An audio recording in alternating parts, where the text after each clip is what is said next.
ഇതെല്ലാം കൂടെ ഒന്ന് മിക്സ് ചെയ്തിട്ട് അറിയാം. കപ്പ ബിരിയാണിക്ക് ഉണ്ടാക്കുന്ന പോലെ അല്ലേ? എല്ലാം കൂടെ ഒന്ന് മിക്സ് ചെയ്ത് നിറച്ചുണ്ടെന്ന് തോന്നുന്നു.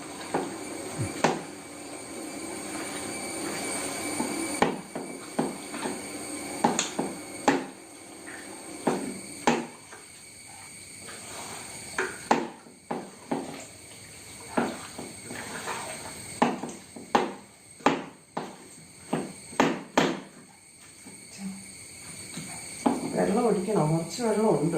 ഒത്തിരി വെള്ളമായി പോകുമെന്നൊരു സംശയം. ഇറച്ചിക്കകത്ത് വെള്ളത്തിന് ആവശ്യം എങ്ങനെയുണ്ട്? ഇറച്ചി വെള്ളക്കൊള്ളാണോ? വെള്ളം ഉള്ളതായിരിക്കും ചിലപ്പോൾ. സവോളയിൽ നിന്നൊക്കെ വെള്ളം ഉണ്ടല്ലോ. കുറച്ച് ഒഴിച്ചാൽ കൂടിപ്പോയാൽ അതും കുഴപ്പമാണ്.